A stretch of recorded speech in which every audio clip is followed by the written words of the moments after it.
Hey everyone, how are you doing? Aloha, Steve Jenkins here. As you know, my channel, of course, has a variety of topics and things going on in our life, of course, and around the world, wherever we're at, whatever we're doing. We try to keep people aware of, we want our life to be an example to you of God's love. We want to be earnestly seeking God, going to Him at the foot of the cross, putting our will and our wishes at His feet, if you will. I mean, I'm using these kind of metaphoric words, but being humble, submissive in our own desires and wishes. We all have things that we want to do. I'd like a new Corvette, quite honestly. I mean, it only fits a couple people, but I could care less if I have one, really. I mean, but I'd like it. I think it would be fun to drive around the block or go on a trip with, but is it practical? Is it what God wants? And I really, really, honestly, earnestly want what God wants in my life. And when you delight in Him and you give Him your heart and you submit your wishes and your will to Him, He gives you the desires of your heart, which are actually His desires because you're delighting in Him. And so I really want to be out in the woods. Honestly, I'd like to be away from. I'm in my 50s. I've had fancy cars, sports cars, and all that stuff. I used to own a car business, so I've had everything. Well, no high-end like Ferrari stuff like that, but my friends have, and I've been in them with them. So I've seen that life, and I just want to be with a tent and a sleeping bag and a little backpack, a bottle of water beside a creek that I can drink out of, get down on my hands and knees, and God has blessed us with that in nature.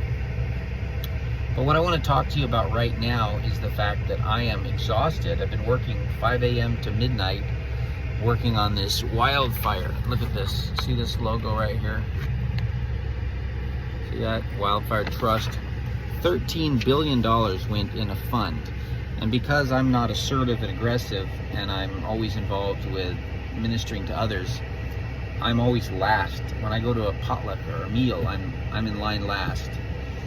I actually wrote him a letter and I said I don't want any money for myself. Give it to someone else. But I'm helping my mother, and I'm trying to help others who didn't get anything from the fire. They just lost everything. How is it possible that you can lose your home and lose everything, suffer horrible, and get nothing, while someone else who was just visiting there the day it happened goes out with $1 million? It's because they're really good at doing the paperwork and the online stuff, so that's partly why. So I've been busy doing that. I just want to apologize profusely for not communicating better. Please, please forgive me. You don't have any idea.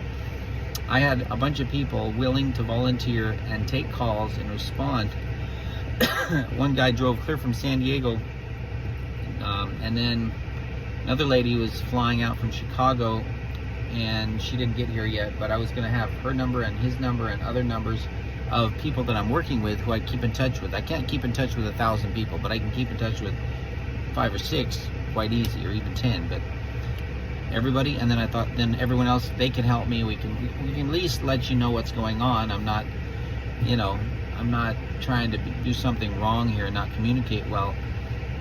But the problem is my phone wasn't working. My voicemail wasn't working. So I just went to the phone company here in this town, and they helped me get the phone. There was something, resume syncing was one button that needed to be pushed, and then I have to delete still some stuff from my voicemail, and I was able to set up a password so I can actually have voicemail. And then, yeah. But in the meantime, I'm going to give you some other numbers. Actually, there's going to have to be a filtering system. I'll give you my number here again, 808-404-2411.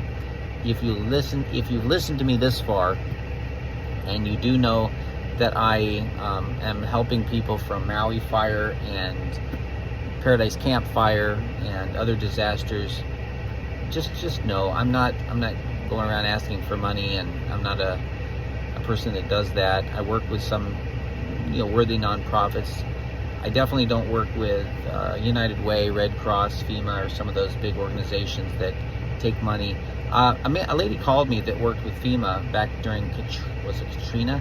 And she said, do you remember when the head of FEMA got on TV and he said He was asked, why aren't you giving the money out? And he was asked that, and he said this. He said, and this lady told me this. Another lady told me this as well. Called me and said, "Do you remember that?" So I've had several people confirm this.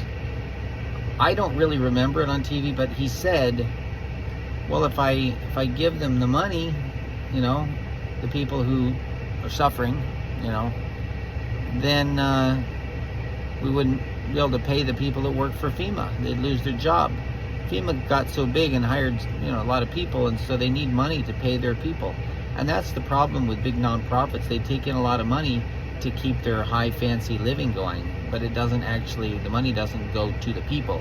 It's going to their fancy, you know, high standard lifestyle where they actually ride in limousines and go to fancy hotels and stuff like that.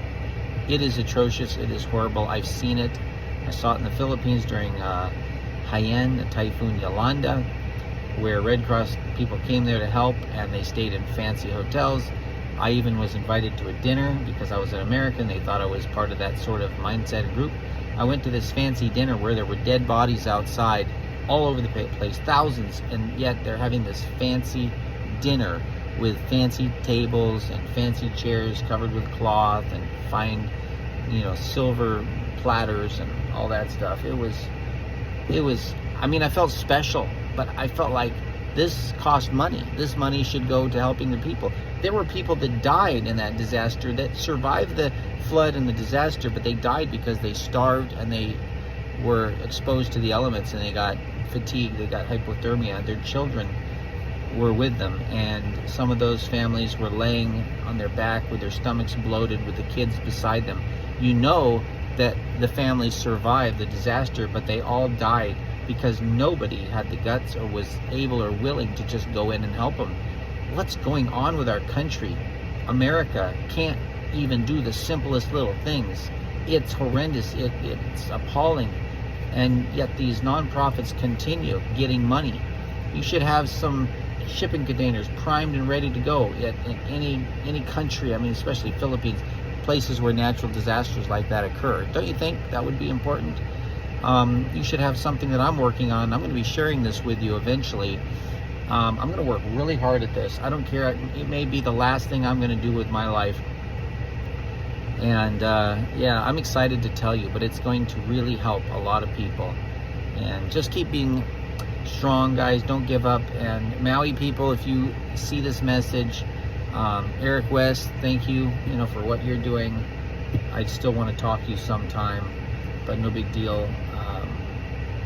I appreciate your, efforts to be honest and forthright, and I did see some of the videos you took down. I'm not going to judge you. I love you, brother. God bless you. Let's do something, guys. But thank you. I'm a human. I only have so much time in a day and can do so much. So I'm grabbing some food here for my mom, for the baby, for my wife. We're out of food. We're pretty low. So yeah, that's all. Thank you, guys. Bye-bye. Mahalo.